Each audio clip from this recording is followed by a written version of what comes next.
5 days, 8 hours, 49 minutes, and 20 seconds. This is the countdown to Ethereum Merge.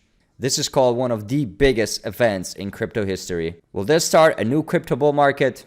Join me to find out.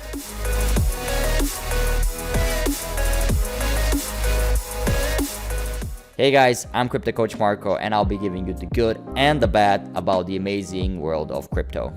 So if you have been following crypto for the last few weeks or even months for that matter, you definitely heard about crypto merge or Ethereum migration from proof of work to proof of stake or Ethereum 2.0. But if you're new to the crypto world, you've probably been wondering what is proof of stake or what is proof of work?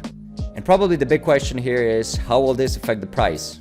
Well, let's go step by step. So first, what is proof of work and proof of stake? So I went directly to the source. I went to the Ethereum webpage to get all the answers answered. So currently miners are validating the transactions on the Ethereum blockchain with actual hardware, which runs on electricity. Of course, this is not eco-friendly, and this is where the whole idea for the migration or the update to proof of stake actually began. And we're talking about thousands of devices out there mining for Ethereum and also Bitcoin. This, of course, in the long term is not very energy friendly or sustainable. So what's the alternative? Well, proof of stake. So again, you need somebody to be validating the transactions. But who can you trust this job with? Well, they of course can be malicious. If you give somebody the power to validate all the transactions, you can basically come up with a scenario where he could easily say, well, somebody just credited me 1 million Ethereum, and that's a valid transaction. Well, of course you don't want that. That would break the system. So of course you need a system which would protect from that. So you would give the power to somebody who puts some stake in it, and if he does something malicious, he will lose that stake. And stake, in this case, in this scenario, is Ethereum, which is bought by actual fiat dollars or euros. So of course, if you do something malicious, you're going to be losing your stake and thus your money. Well, in the opposite scenario, if you do your job well, you'll be rewarded with fees coming from the transactions. This gets credited to all the miners, which are not really miners anymore, but now they're called validator nodes. And you need to stake exactly 32 Ethereum to create one Ethereum node, validator node as we call it. So if you think about it, it's a really nice system. It requires no hardware and therefore no electricity burned.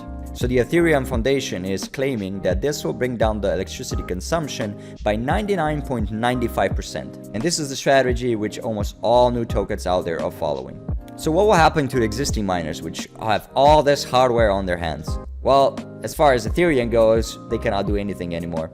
But they can use the same hardware to mine other things, like Bitcoin, for example. This will definitely bring a lot of used graphic cards on the market and also decrease the demand for new ones. So if you're a gamer like me, it's your lucky day. So you're probably wondering, how do I prepare for this event? What do I do if I already own Ether? Well, according to the Ethereum website, absolutely nothing. The upgrade will be automatic and no action required on your end. At the same time, they do caution you to be on high alert for scams trying to take advantage of you to do the conversion from Ethereum to Ethereum 2.0. Again, you don't have to do anything. But my personal advice would be that you put your Ethereum on a centralized exchange like Binance or Coinbase, just in case something goes wrong and there's a hard fork, and the centralized exchange will handle that case if it happens. So will this spark a new crypto bull market? In my opinion, not yet. So let's have a look at what implication will have this on fees and transaction performance or transaction time. Well, the fees will sadly stay as high as before. So yeah, whenever you do an Ethereum transaction, it will still cost a ton of money. So yeah, that's sadly a reason why I don't think this will spark a new crypto revolution and a new crypto bull market. But you might have heard this fact before. Well, this is a common misconception. But to be fair, Vitalik is promising this to be done in the future. Well, this is actually going to come with sharding. And sharding is scheduled to take place sometime in 2023 or 2024. So we're not there just yet. Well, sharding is the actual scaling solution which will greatly decrease the transaction times and the transaction costs.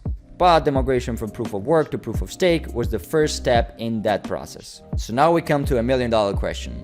How will this affect the price? So let's pull up a chart of Ethereum. So today at the 9th of September, we're trading at $1,721. So we see that we came up from roughly $900 up to all the way to $2,000 in the recent months. And in the last few days, we started retracing down back to 1400, and we're on an uptrend right now.